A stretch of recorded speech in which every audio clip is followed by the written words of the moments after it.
অবশেষে সব ধরনের জল্পনা কল্পনার অবসান ঘটিয়ে ইরানের বিরুদ্ধে চলমান যুদ্ধবিরতির মেয়াদ বাড়ানোর ঘোষণা দিয়েছেন মার্কিন প্রেসিডেন্ট ডোনাল্ড ট্রাম্প। সামাজিক মাধ্যম ট্রুথ সোশ্যালে তিনি জানান, ইরান সরকারের বিভাজনের কারণে এবং পাকিস্তানের সেনাপ্রধান ফিল্ড মার্শাল আসিম মনির ও প্রধানমন্ত্রী শাহবাজ শরীফের অনুরোধেই এই সিদ্ধান্ত নেওয়া হয়েছে। তিনি একই সঙ্গে নির্দেশ দিয়েছেন, নৌ অবরোধ অব্যাহত থাকবে এবং পরিস্থিতি অনুযায়ী যুদ্ধবিরতির মেয়াদ বাড়ানো হবে। সামাজিক মাধ্যমে দেয়া আরেক পোস্টে মার্কিন প্রেসিডেন্ট আবারও দাবি করেন, ইরানের পারমাণবিক স্থাপনার পাশাপাশি দেশটির নৌ আকাশ প্রতিরক্ষা ব্যবস্থা সম্পূর্ণ ধ্বংস হয়ে গেছে। এছাড়া তিনি আরও জানান, মার্কিন অবরোধের কারণে দেশটি প্রতিদিন প্রায় $50 কোটি ক্ষতির মুখে পড়ছে।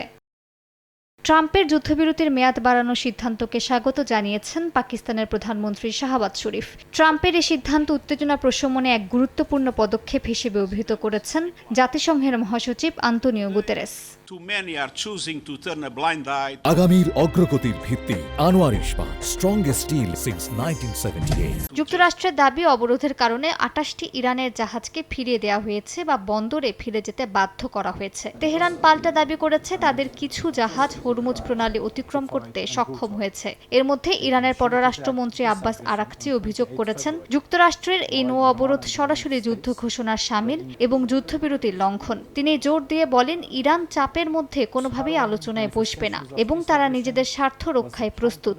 ইরানের পার্লামেন্টের স্পিকারের উপদেষ্টা মাহাদি মোহাম্মদি ট্রাম্পের এই যুদ্ধবিরতি বৃদ্ধির ঘোষণাকে অর্থহীন দাবি করেছেন। তিনি জানান, ট্রাম্পের যুদ্ধবিরতির মেয়াদ বাড়ানো নিশ্চিতভাবে একটি আকস্মিক হামলার জন্য কালক্ষেপণের অপকৌশল।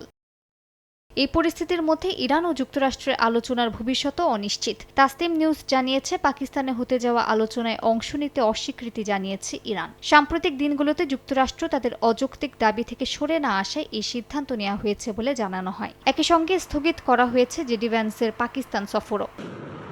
এর মধ্যে ইরানের রেভলিউশনারি গার্ডের আকাশ প্রতিরক্ষার প্রধান মাজিদ মুসাফি হুঁশিয়ারি দিয়েছেন, নতুন করে হামলা হলে উপসাগরীয় অঞ্চলের তেল অবকাঠামো সম্পূর্ণ গুঁড়িয়ে দেওয়া হবে। তিনি বলেন, উপসাগরীয় দেশগুলো যদি যুক্তরাষ্ট্রকে ঘাঁটি ব্যবহার করতে দেয়, তবে পুরো মধ্যপ্রাচ্যের তেল উৎপাদন ব্যবস্থা বিপর্যস্ত হয়ে যাবে। অন্যদিকে ইসরায়েলের প্রধানমন্ত্রী বিনিয়ামিন নেতানিয়াহু দাবি করেছেন, ইরানের বিরুদ্ধে যুদ্ধের মাধ্যমে তারা অশুভ শক্তির বিরুদ্ধে লড়াই করছে এবং যুক্তরাষ্ট্রের সঙ্গে যৌথভাবে তাদের আঞ্চলিক অবস্থান আরও শক্তিশালী হয়েছে।